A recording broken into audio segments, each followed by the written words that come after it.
Style expert B. Smith gives our guests lifestyle makeovers. Rebecca and Art have no time for intimacy since they've had 6 kids. They don't even know the last time they slept in the same bed together. The simple steps you can take to renew the spark. Jenny hasn't cut her hair in 7 years. Wait till you see her new look. We can all discover our own style. Marna's family has a plea for help. Her John Travolta collection has taken over the house. Lifestyle makeovers. Don't go away. That's coming up right now on Montel.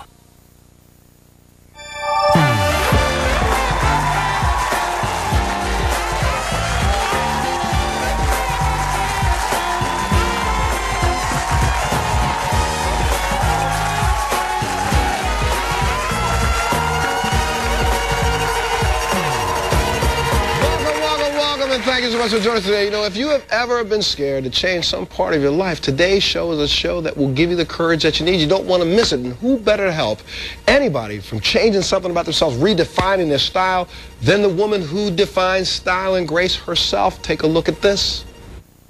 She's been called the Josephine Baker of global style, but she's got other titles: designer, author, restaurateur, and host of the popular B. Smith with Style. Her first big break happened when she became the first African-American model to grace the cover of Mademoiselle magazine. Many covers would follow. B. Smith says she's always been an entrepreneur at heart. She ventured into a new field and now owns 3 successful restaurants that bear her name. She also broke ground in the publishing industry by having the first tabletop entertainment and lifestyle book authored by an African-American. But it's no surprise that B. Smith has become a role model to so many women.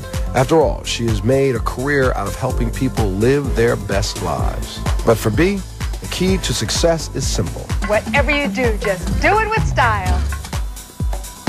Well, whatever you do it with style. Please welcome a real pioneer of style, B. Smith. Welcome her to the show.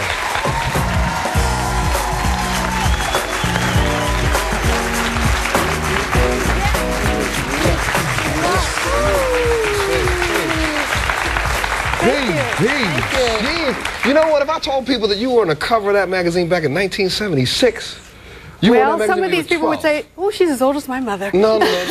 They would say you were probably on the magazine when you were 12 years old. Thank you, sir. Absolutely. You have been one of the hardest working women when it comes to style. You always have 3 jobs, right? When did this all start? When I was a young girl. It started with my parents. You know, they were very stylish people. They taught me to cook. They taught me to entertain, to garden. I had a paper route. I worked in the hospital. I mean, I always did a lot of activities. And like right now, you have your show, you're doing books, you have, this woman's got a line of accessories for the kitchen and cookware at where? Well, bedding. I started with bedding at Bed Bath & Beyond. Bed Bath & Beyond. You need to go out and take a look at what she's got at Bed Bath & Beyond. Thank you. It's a mess. I got some of it on my bed. Oh, that's right. That's right. That's right. I have some on my bed. You all ought to go out and pick up some. But, you know, is style something that anybody, you know, there's a song by Prince that goes in style, with style. Is there something that you're born with? Is there something that you develop? Can you learn? I don't necessarily think that one is always born with style. Some people are, but others aren't.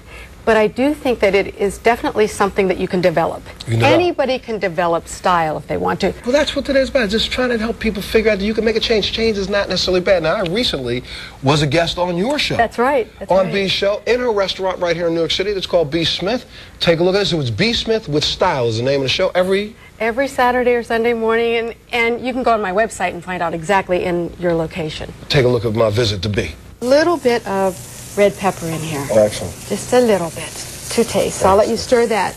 You know, Montel, from the Navy and what you've done, people have always looked at you as like the picture of health. And it's for somebody like you to get a disease like MS, it empowers a lot of us to understand that it doesn't just stop there. That's one of the things that I think people need to understand. Yes, I can keep my body looking like this. It takes a lot of work. Not bad, right?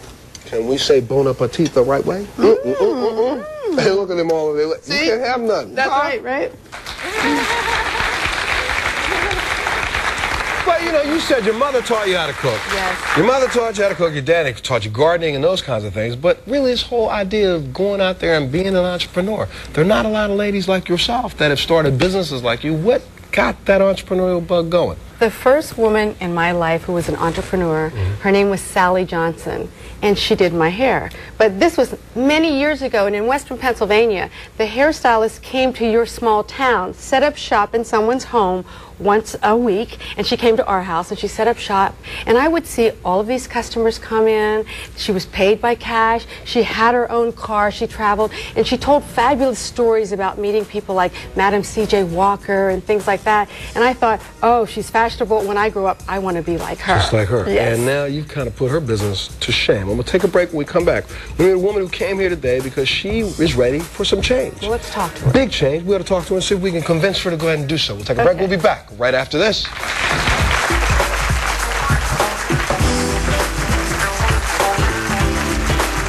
Hey, Montel, it's me, Goomba Johnny, your good friend. Right now, I'm in Union City, New Jersey, and one of my KTU listeners named Marna has an unusual collection, and it's so big and it's so consuming, it's affecting our whole family life, and we're going to do something about it.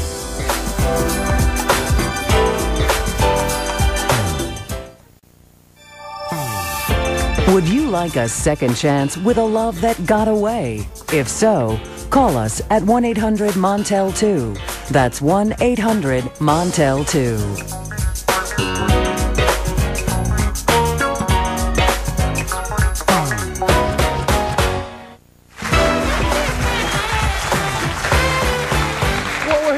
Talking to B. Smith about style and trying to help some of our guests on the show figure out whether or not they need a new style. Please welcome Jenny and her husband Scott to the show. Welcome them.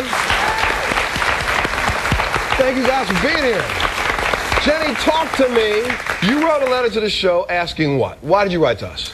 I wrote to you because I am in desperate need of some change.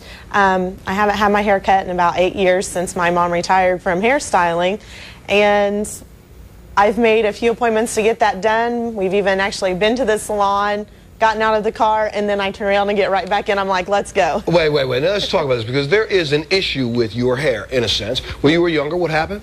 When I was 5, I had an accident. I was in a garage attic getting a big wheel down, and I fell through the rafters and had a massive head injury and was lifelined, and they had to shave my head at that point. And so as a little girl, you had all your hair shaved off. I looked like a boy. And it was for you, it was like never again. Never. Right? So now, from that point on, you never let anybody else cut your hair but your mother. That's right. Now, mom retires from the business, and what's a girl to do? So, I mean, you didn't, obviously, you've had it trimmed lately. Yeah. Who's doing the trimming? My mom, if she can, you know, when she can do it, that's what I do.